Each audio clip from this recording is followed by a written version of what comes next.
Imagine uma comunidade onde ninguém passa necessidade, não porque todos são ricos, mas porque todos se importam uns com os outros.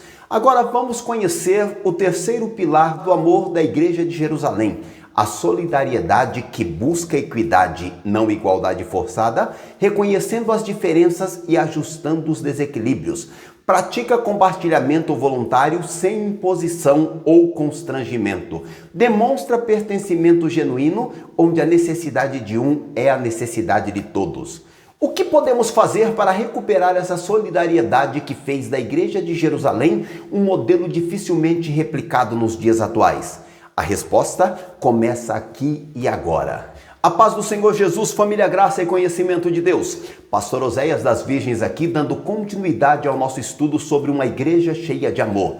Sejam muito bem-vindos. Até aqui aprendemos a importância do amor como marca característica de uma igreja verdadeira, como o amor se manifesta na comunhão cristã e como o amor é manifestado na graça. Se você ainda não assistiu às partes anteriores, recomendo que após este vídeo, volte e assista para ter uma compreensão completa desta poderosa lição. Os links estão na descrição abaixo, mas não se preocupe, esta parte foi preparada para que você possa acompanhar mesmo sem ter visto as anteriores. Agora vamos examinar o terceiro pilar do amor da Igreja de Jerusalém, a manifestação do amor na solidariedade cristã.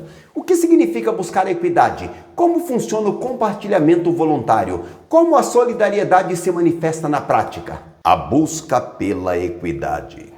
O primeiro fundamento da manifestação do amor na solidariedade cristã é a busca pela equidade. O dicionário Aurélio da língua portuguesa conceitua a equidade como a disposição de reconhecer igualmente o direito de cada um. Diferente da igualdade, a equidade não enxerga as pessoas como sendo todas iguais e por isso busca formas de ajustar o desequilíbrio entre elas. A igualdade trata todos da mesma forma. A equidade reconhece as diferenças e busca justiça considerando estas mesmas diferenças.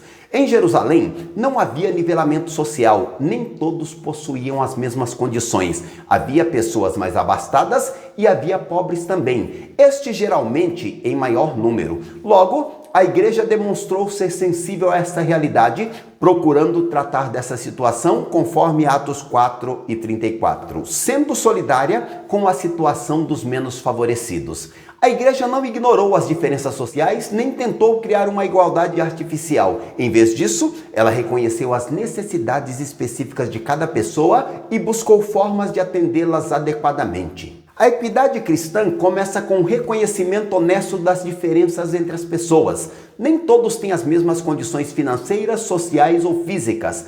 Esta é uma realidade que deve ser aceita, não negada. Embora as diferenças sejam reconhecidas, a responsabilidade pelo bem-estar de todos é coletiva. A igreja como um todo se responsabiliza por cuidar dos mais necessitados. A equidade se manifesta em ações práticas de justiça. Não basta reconhecer as diferenças, é necessário agir para corrigir os desequilíbrios e atender às necessidades. A afirmação de que não havia necessitado entre eles, lá de Atos 4 e 34, reflete a linguagem da comunidade bíblica ideal, profetizada lá em Deuteronômio 15 e 4. Deus prometeu que se seus servos fossem obedientes, não haveria pobreza entre eles. Deus proveria recursos suficientes aos que os tinha para que eles os compartilhassem com aqueles que não os tinham, conforme Deuteronômio 15, 7 a 10. A igreja estava vivendo esse ideal bíblico na prática. Este modelo não é utópico ou impossível,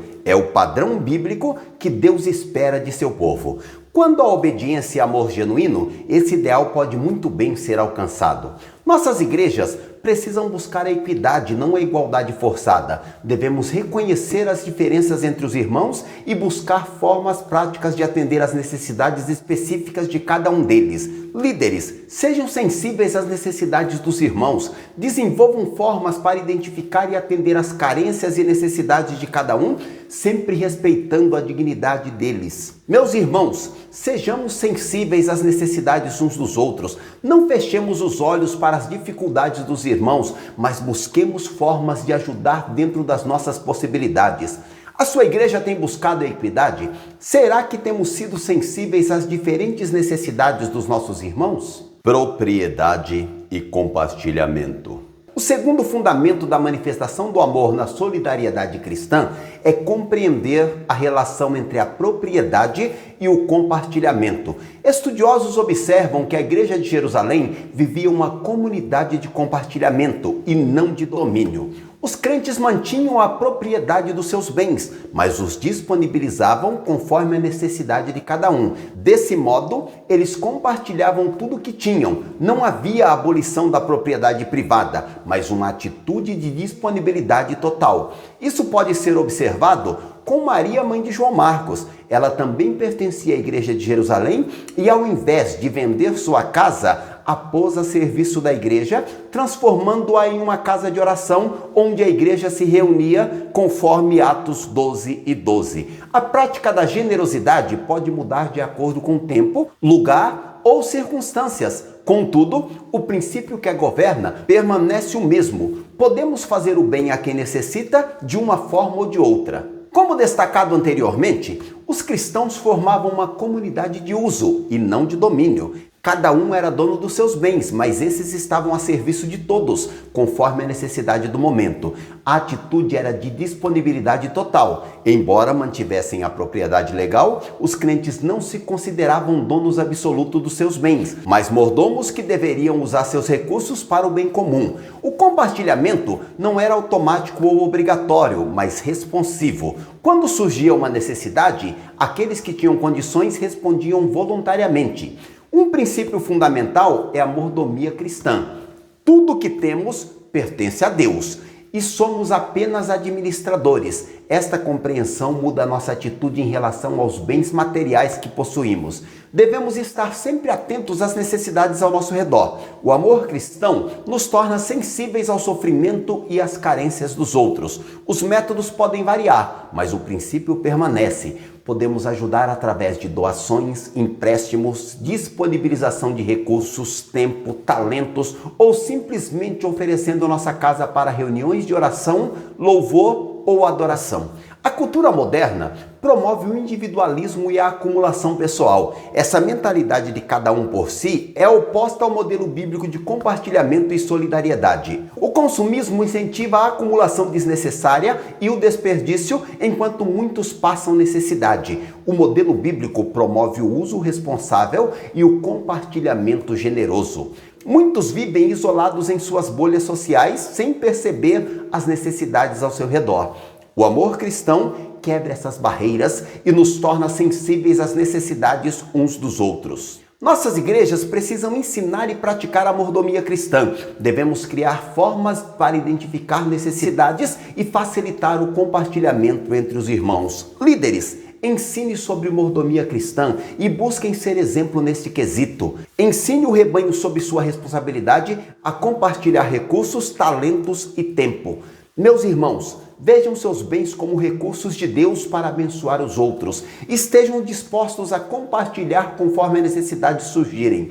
Como temos praticado a mordomia cristã? Seus bens estão disponíveis para atender às necessidades dos irmãos? Um exemplo de voluntariedade.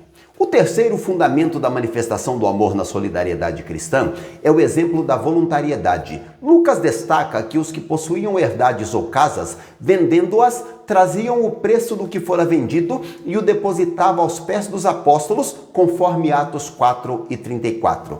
Nada aqui foi feito de forma obrigatória. Ninguém contribuiu porque foi constrangido a isso. O texto bíblico deixa claro que havia voluntariedade nos crentes em ajudar uns aos outros. Havia uma consciência de pertencimento e por isso ninguém desejava ver o outro excluído. Isso era a manifestação do grande amor de Deus derramado nos corações daqueles crentes. A motivação vinha de dentro, do coração transformado pela graça de Deus. Não era pressão externa, manipulação ou obrigação, mas uma resposta espontânea ao amor recebido de Deus. A verdadeira voluntariedade pressupõe liberdade de escolha. Os crentes eram livres para contribuir ou não, para vender seus bens ou mantê-los. Esta liberdade tornava a contribuição ainda mais significativa. Quando a doação é voluntária, ela é feita com alegria. Paulo mais tarde escreveria: Deus ama ao que dá com alegria, segundo aos Coríntios 9:7. A alegria é um indicador da verdadeira voluntariedade. A voluntariedade torna a generosidade sustentável. Quando as pessoas dão por obrigação, eventualmente se cansam ou se ressentem. Quando dão voluntariamente, a generosidade se torna um estilo de vida. Infelizmente, algumas igrejas usam manipulação emocional para extrair doações dos seus membros. Isso é contrário ao mandamento bíblico de voluntariedade e pode causar danos espirituais e emocionais. Outras usam pressão social, fazendo com que as pessoas se sintam obrigadas a contribuir para não serem mal vistas. Esta prática também é antibíblica e prejudicial. Há ainda as que prometem bênçãos materiais em troca de doações, criando uma mentalidade transacional que corrompe a verdadeira generosidade cristã. A generosidade deve ser ensinada no contexto da graça de Deus. Quando as pessoas compreendem o que Deus fez por elas, a resposta natural é a gratidão expressa em generosidade. Deve haver também total transparência sobre como os recursos são usados. Saber como suas doações estão sendo aplicadas incentiva a generosidade das pessoas. A decisão de cada pessoa deve ser respeitada, seja ela de contribuir muito, pouco ou não contribuir. Não deve haver julgamento, comparação ou pressão. Nossas igrejas precisam promover a generosidade voluntária baseada na compreensão da graça de Deus. Devemos evitar qualquer forma de manipulação, comparação ou pressão. Líderes, ensinem sobre generosidade no contexto da graça. Sejam totalmente transparentes na aplicação dos recursos, sabendo que isto promove a generosidade, e respeitem as decisões individuais de cada pessoa. Meus irmãos, busquemos doar voluntariamente, motivados pela gratidão a Deus. Não nos sintamos pressionados, mas também não sejamos insensíveis às necessidades da obra de Deus e dos nossos irmãos. Nossa generosidade tem sido verdadeiramente voluntária? Tem sido por gratidão a Deus ou por pressão externa? Ao explorarmos o terceiro pilar do amor da Igreja de Jerusalém, a manifestação do amor na solidariedade cristã, descobrimos 3 verdades fundamentais. Relembrando, a busca pela equidade, a igreja reconhecia as diferenças entre os irmãos e buscava formas de atender às necessidades específicas de cada um. Equidade não é igualdade forçada, mas justiça que considera as diferenças. Propriedade e compartilhamento. Os crentes mantinham as propriedades dos seus bens, mas os disponibilizavam conforme a necessidade de cada um. Era uma comunidade de uso e não de domínio, baseada na mordomia cristã. Um exemplo da voluntariedade. Toda a generosidade era voluntária, motivada pela consciência de pertencimento e pelo amor de Deus derramado nos corações dos irmãos. Não havia obrigação ou pressão externa. Uma igreja cheia de amor é uma igreja que pratica a solidariedade cristã. Ela busca a equidade, promove o compartilhamento responsável e valoriza a voluntariedade. Ela reconhece que o verdadeiro amor se realiza no atendimento às necessidades do próximo. Que possamos ser uma igreja assim, solidária, equitativa e generosa em tudo. Como nossa igreja pode crescer na manifestação do amor através da solidariedade cristã? Que passos práticos podemos dar para ser mais solidários com os nossos irmãos? Na próxima etapa, vamos concluir nosso estudo sobre uma igreja cheia de amor. Vamos revisitar cada detalhe do que aprendemos e analisar formas de aplicar em nossas igrejas e vidas pessoais. Se você ainda não é inscrito no canal, este é o momento perfeito para se juntar à nossa comunidade de estudo bíblicos. Já clique no botão de inscrição e ative o sininho para ser notificado quando a próxima parte deste estudo estiver disponível. Responda nos comentários.